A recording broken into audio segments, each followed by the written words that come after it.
Dana, Shmuel and Annette, Vilma. We begin today chapter 38 and a new section, a continuation of what we've been learning till now. The idea that just do it, or if I would say just do it. Don't take that in any negative way. It means there's something about just doing the act of the mitzvah, is what we've been learning. That through the act, we engage our vital animal soul. We engage our body and do an act of a mitzvah, whether it's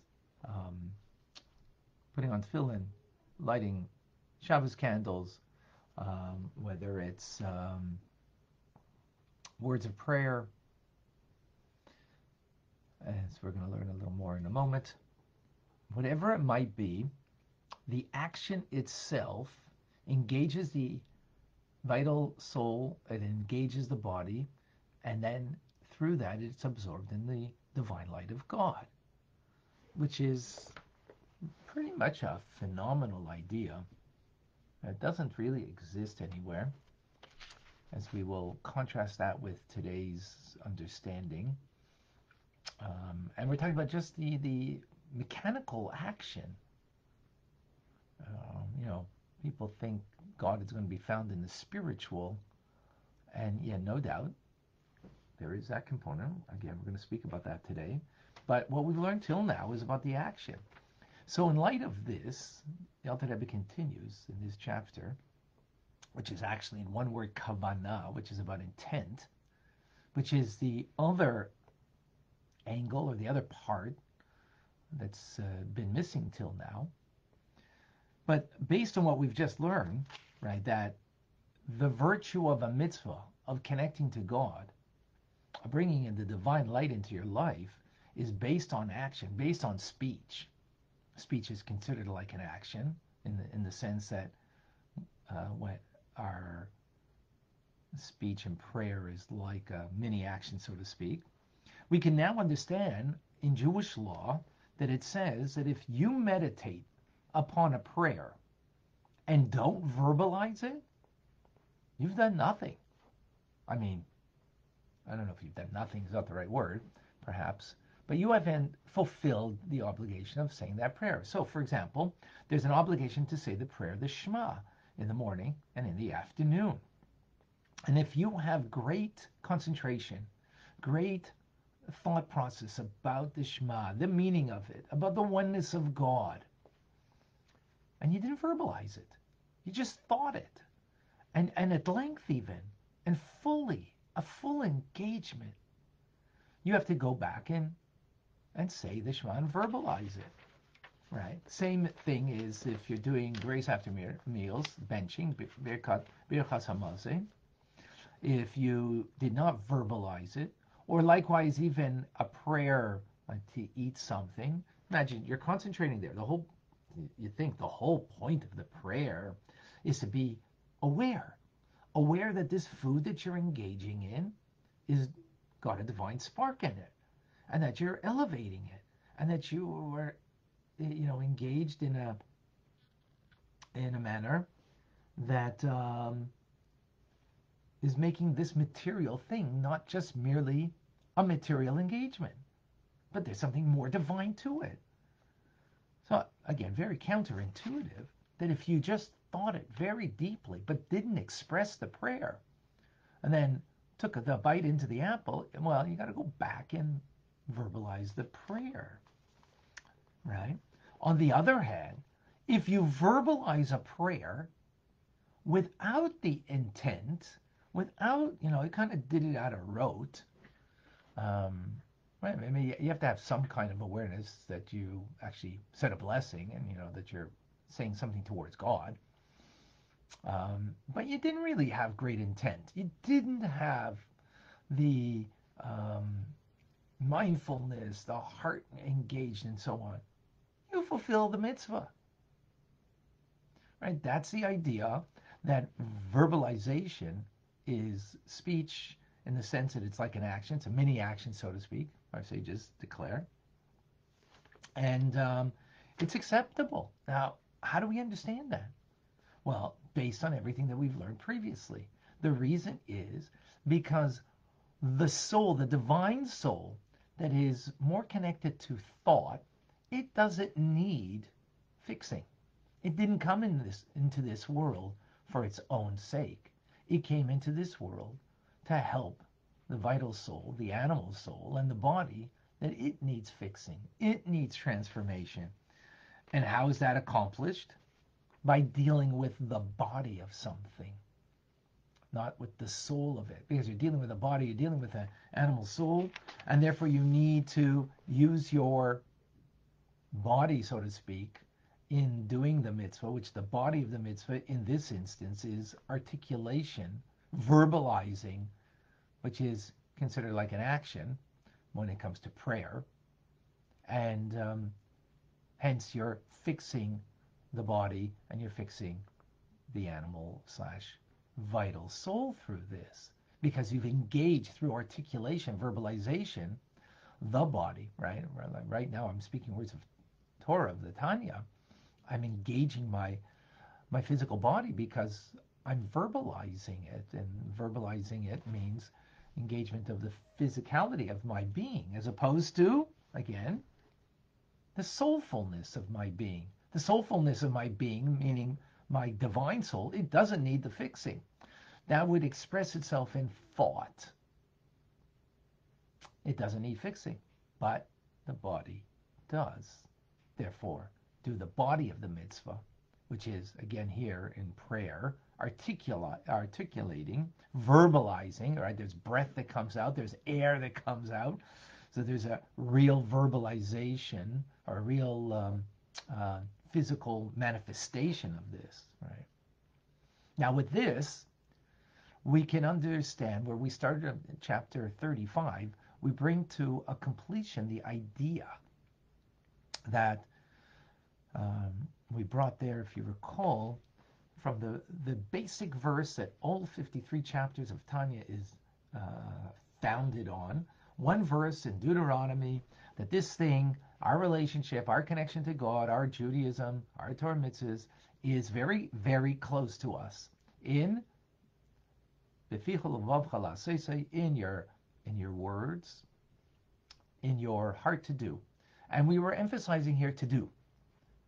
Even any feeling that you might have is about bringing it to do. It's all about action. This world is a world of action. This is where we need to bring the godliness into that part which is so removed. In the heart, in the thoughts of the person, that's a more spiritual place. That's not such a low existence. The lowest existence is a physical world. The physical world is expressed through action. So it's in the world of action that where God wants to be comfortable, where we need to make a dwelling place for him. And that is through doing the mitzvah, the act of the mitzvah. So when it comes to tefillin, it's a physical thing. When it comes to lighting Shabbos candles, it's a physical thing. When it comes to prayer, the physicality of it is verbalizing, articulating the prayer. And even if you didn't have complete intent, for the first, when you're saying the Shema, so you need to know that you're speaking to God, that kind of basic idea you need to have, and you need to know, the first line, that you have to have some kind of an awareness. But otherwise, it's about the articulation. Now, for the other side of the coin. That's what we've learned till now. And this creates a home for God in just doing it. Nevertheless, says the Alter Rebbe, of course, it's not the end of the story. He says that a prayer or a blessing that's without kavanah, without intent, without mindfulness, awareness, thoughtfulness, he says, is like a body without a soul. It's like a body without a soul. Now he explains that. He gives a comparison that, the words of prayer are like a body. The words of prayer are like the body, and the kavanah, the intent, is like the soul. And ultimately, what do we need? A healthy body and a healthy soul. So the healthy body is the fact that we articulate a prayer or do the action of the mitzvah. That's the body. But at the same time, we also need a healthy soul, which means the kavanah, the intent, the awareness, the mindfulness that we engage in. So he explains, just as creatures in this world possess a body and soul, right? The nefesh part of every creature is the physicality part. The ruach and the neshama are the more soulful part. So God animates all creatures constantly, something out of nothing. And if God were to take away his word, his creative force, everything would turn to naught, to nothingness, right? Nevertheless, is there a distinction between how the body of a creature is animated versus the soul? The body, there's a greater reduction of the light of God. In the soul, there is not as great a reduction. There's a greater intensity of life force in the soul. The life force of the body is contracted, which is really going into tomorrow's class. We just got started. So what do we learn over here today? What new? What's new? First of all, I know now that that Jewish law reflects the reality of the spiritual truth. It is a reflection of it.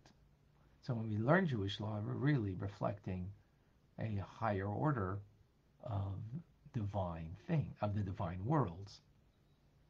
And so Jewish law is telling us that you fulfill the mitzvah through a verbalization of the prayer, even if you don't have the proper intent. Even though you don't have the proper intent, yet, and if you have great intent,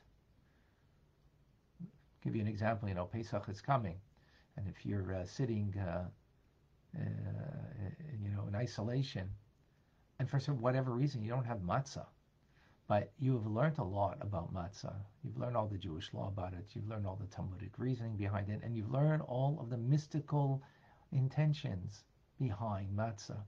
And you contemplate the greatness of it, Seder night, but yet you don't eat matzah. Well, you got to go back and eat matzah. You didn't fulfill your obligation. You didn't you didn't make the connection to the divine through the soulfulness of understanding, appreciating, and being aware of matzah. You need the physical reality of it, of eating it. And as we explained, because that is ultimately the purpose of the soul came down into this world, is not for this spirituality, but for expressing God in this material world. And that's going to be expressed through the act of doing the mitzvah. So Jewish law reflects that, and that's what we've been speaking about in the last several chapters, since chapter 35. But now, nevertheless, that being said, articulating a prayer, a blessing, without intent is like a body without a soul. And what's very clear is a body is animated by God, just as a soul is animated by God. However, there's a great distinction between the life force there is in a physical body compared to the life force there is in a soul, which is in the middle of a thought. And tomorrow we're going to continue that thought, kind of leaving us on a cliffhanger. So, any questions, any comments? Vilma, Gordana, welcome.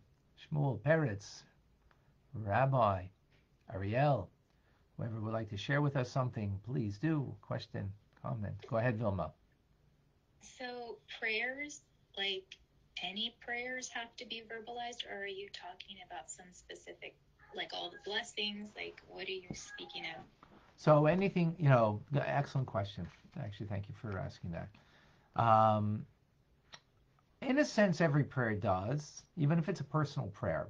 But for sure, a prayer that you have an obligation, you know, the obligation of saying the Amida, right? The silent prayer, the 18 blessings, the Shemona Esrei. So there's an obligation to say that prayer. So even though we say quietly, we say it under our breath, but we do have to say it with breath. It needs to be verbalized. Or the Shema, or again, like if you're eating an apple, and before you eat an apple, you make a blessing on the apple. Um, in praising God and thanking God and actually gaining permission to eat that apple. Um, so it needs to be verbalized. Now, let's say, God forbid, someone is sick and you're, saying your own kind of personal prayer. Even then, um, it's would be appropriate to verbalize it. Now, the verbalization could be by saying Tehillim, by saying Psalms of King David. That's what we do. Someone is, God forbid, sick. Um, I just did it yesterday. Someone who was a young man, a shliach, and he has COVID and he's in the ICU. And so I said Tehillim. I said, chapter 20, which is a regular chapter that said someone isn't well. So, having in mind this individual and that they should get well. So we do verbalize, even if it's a personal prayer, it should be verbalized. So yeah, I guess you would say anything. Does that clarify? Yes, I know that words matter. So, like when I speak, for example, I try not to say anything bad about people, like personally or whatever, because I know that's speech is an action and I want it to be positive. Yes, very good, actually. You're right. Um, right, that's on the negative side that we shouldn't verbalize anything negative, which is very true, and that shows that the power words matter, that um, they bring in a concrete way something into the world, and here we're talking about bringing the light of God into the world, and therefore we want to verbalize it so that that light should not be um, merely left in the spiritual realm, but it should be concretized in this world. Yeah, very good. One thing I want to say though, isn't the opposite true, that we can bless people and that should be verbalized too, because that's powerful. Like people focus on the negative way too much. Like we should focus on the positive, on things we can do to really bring blessings and help people, like the mitzvahs, like verbalizing blessings. Very good. Very true. Very true. Yes. So that shows how important the verbalization is, that it makes it real, and therefore we should be focusing on the positive in the relationships. And as we see, as modern psychology will tell us, that when you're, a child, when you're going to focus on the negative, you're just going to bring out their negative qualities. But if you focus on the positive, you're going to bring out their positive qualities um, as a result. So, yeah, that brings out the idea very clearly. And hence, when you're making a blessing or you're praying, by verbalizing it, you're bringing that power of the prayer, the connection that you make with the divine in a concretized, real way. Because remember, what you're doing is bringing it into your physical reality of your vital animal soul into your body, that's being absorbed in the light of God as a result. So likewise, when we, bring out positive things in others, absolutely. Very good. Thank you for sharing that. All right. Anybody else who would like to share something or have a question? Jordana, do you set your hand up? Please do.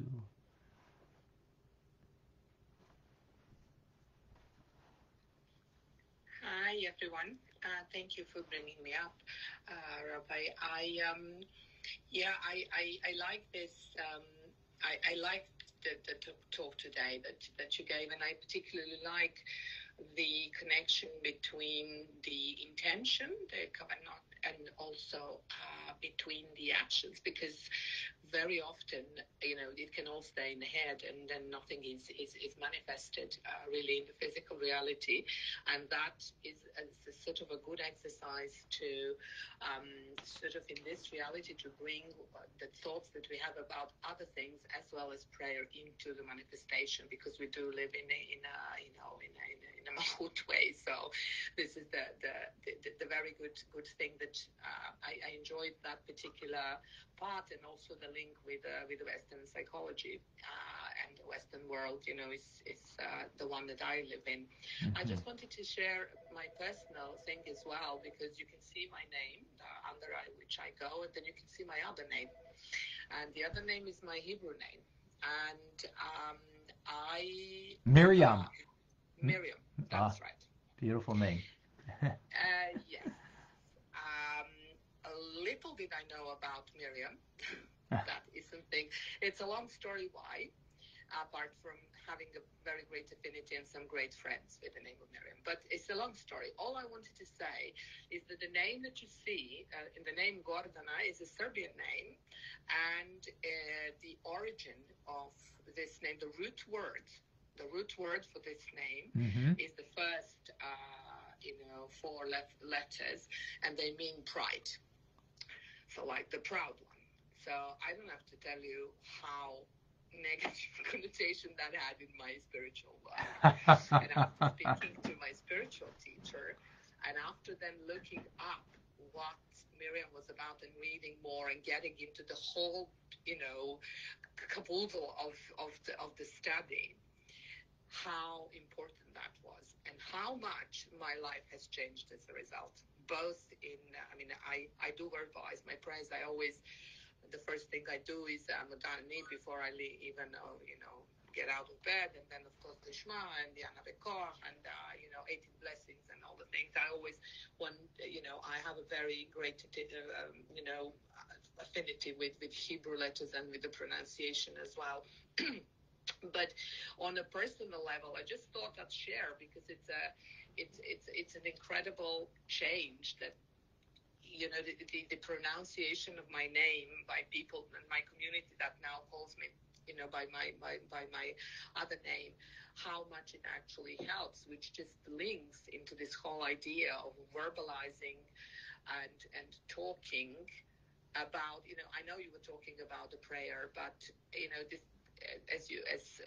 we went on and say, we just need to think the good things, and as Vilma mentioned, talk about the positive things. It does all link. So it's both for me spiritually and in a physical reality has made a huge difference. So yeah, thank you for bringing me up. Oh, thank you for sharing that. If you, you know what, I would like to share something with you in teachings that I gave actually last night that actually ties in with what you just mentioned. So in this week's Torah portion, Vayikra, the beginning of the book of Leviticus, so the word Vayikra means he called, that God called out to Moses, to Moshe Rabbeinu. And the letter Aleph in the word Vayikra is a small letter. It's a small Aleph. There's 3 sizes of letters in the Torah: regular, medium size, then there's a large size and small size. So it's a small size. And it brings out the idea of humility. And there's likewise in the letter Aleph, not in this week's Parsha, but it's actually in Divrei Hayamim, in Chronicles. And there, the letter Aleph in the word Adam, referring to the first creation, Adam Rishon, that it's with a large letter Aleph. It's with a large letter Aleph. So there's a famous story with the Alter Rebbe when he took his grandson to Cheder for the first time, the Tzemach Tzedek, who would become the third Lubavitcher Rebbe, and he brought him in, and he told the teacher to teach him from the book of Vayikra, this week's Torah portion. And the little boy asked his grandfather, why is there a small Aleph there? So he explained to him that there is a large letter in Adam and a small one in Moshe. The large one in Adam, he recognized his great virtues. And because he recognizes great virtues, he became a little sense of pride. And that was the beginning of his downfall. Whereas Moshe was humble. Well, what does it mean that he was humble? He recognized that he had great virtues also. But he recognizes those great virtues were a gift from above. They were a gift from God. And therefore he became the most humble person on the face of the earth, recognizing that those great gifts were given to me, but if someone else would have those great gifts, they would be even greater than me. So here you have in your name, Gordana, right? Pride, a big Aleph, right? Which is okay, because we need to recognize the greatness that we have.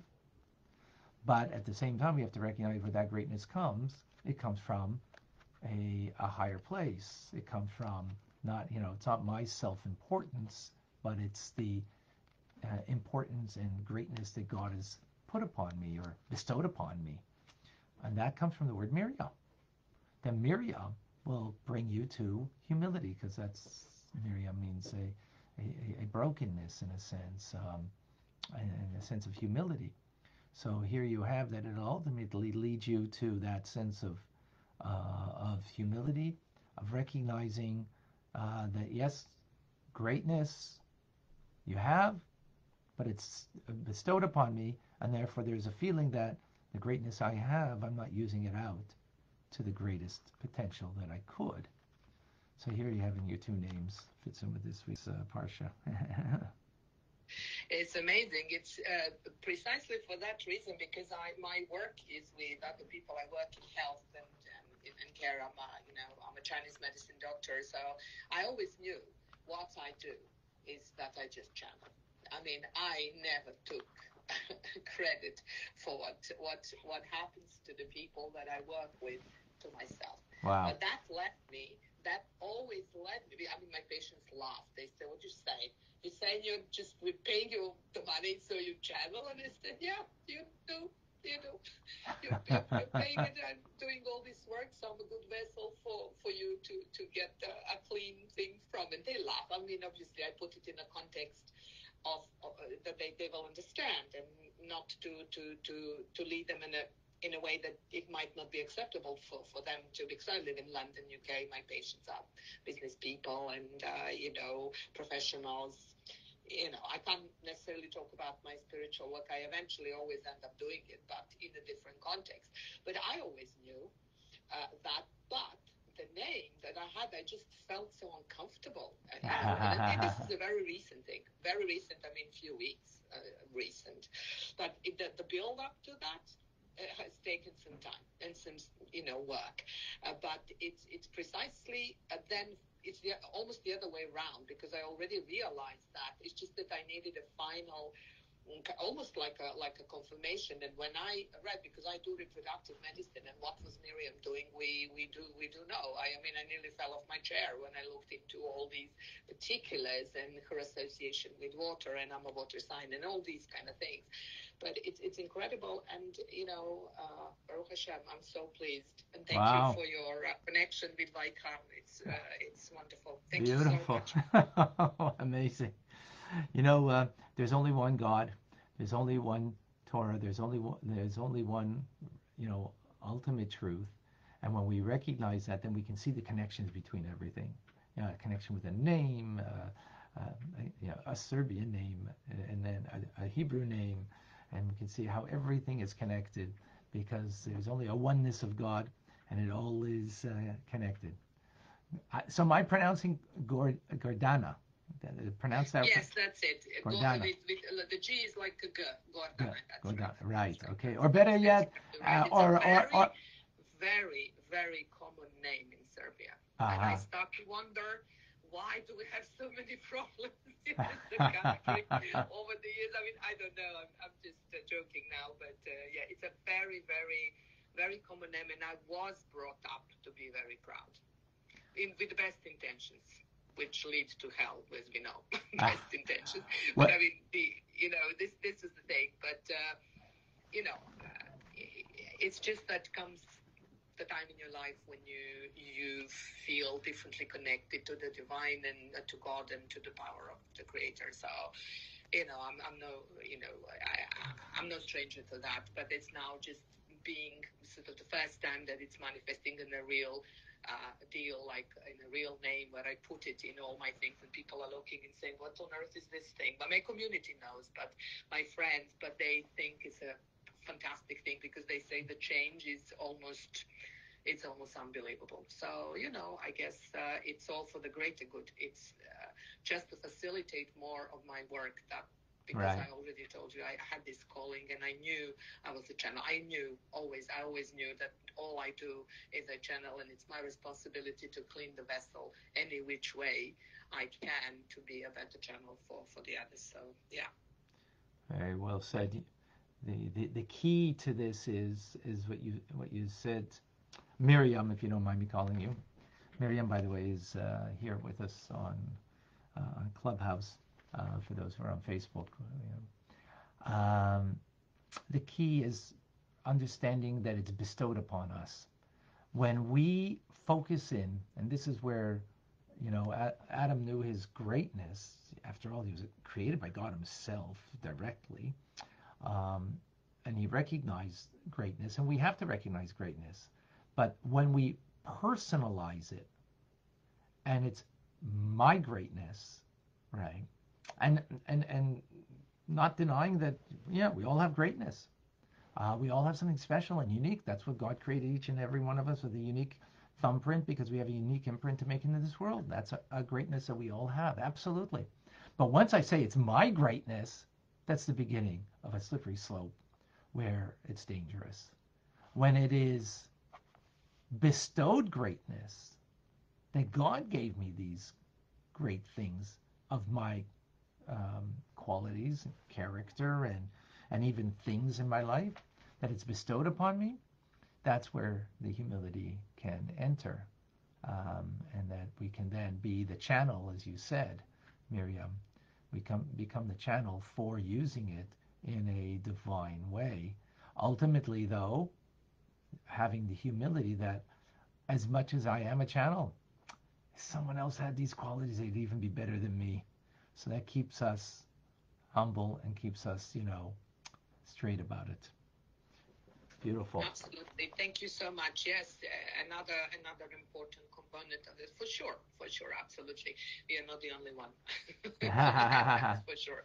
There is always more and different, and we can all contribute in the way that we can. We are given this life to make the most of our own, and then also contribute our values with joining with other people as well, and acknowledging.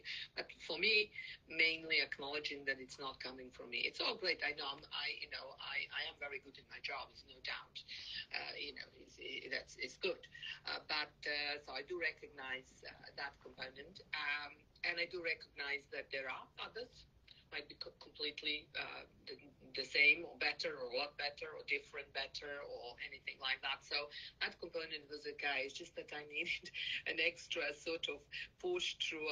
That's why it so resonated so much when you were talking today between the thought and the verbalizing the prayers, and it's almost like I have my own name, transferred into the kind of a prayer thing through my name. It's funny. I mean, I don't mean it in a bad way, but I know I know you know what I mean. Yeah, so, absolutely, absolutely. Beautiful. Anybody else would like to share from Clubhouse, that we can hear you, or on Facebook? Any thoughts over here? I know now who. So Eugene from Calgary says, I know now that the primary purpose of our service to Hashem is to perform the physical act of a mitzvah. However, kavanah, intent, is needed in order to bring full connection of body and soul. Very good. Thank you.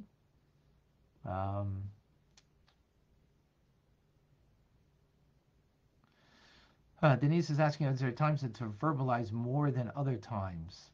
I don't think there's a distinction when you verbalize, not to my knowledge at least, at all times. Verbalization makes it, concretizes it, engages, our physical reality in the physical world. What manifests in our mouths and manifests in reality, we do not intentionally inflict harm on others, especially by words. Yes. Okay. All right, folks. Beautiful. Thank you, Rabbi. Film up. Maybe you can close up shop for us. Of course. Thank you for this wonderful discussion and everything you added, Jordana. The divine connection that we have is personal. Of course it is. And it all comes from God. And that brings humility. Thank you, everyone. Rabbi Ronnie Fine is here with us Monday through Friday, including Sunday, but not Saturday, 9:30 a.m. Eastern Standard Time. Thank you very, very much for your time. Thank you. Thank you, everybody. Have a wonderful day. Bye. Bye-bye. All right, folks. Thank you, everybody here. Any more? I know now that. Eugenia had said.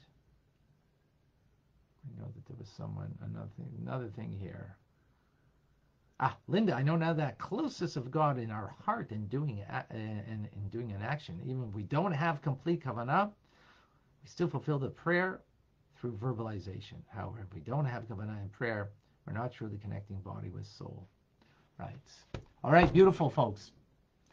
I'm Rabbi Ronnie Fine, coming to you with Chabad Zichron Kedoshim in Montreal, Canada. It's a privilege and a pleasure to share with you. Tanya, have a wonderful day.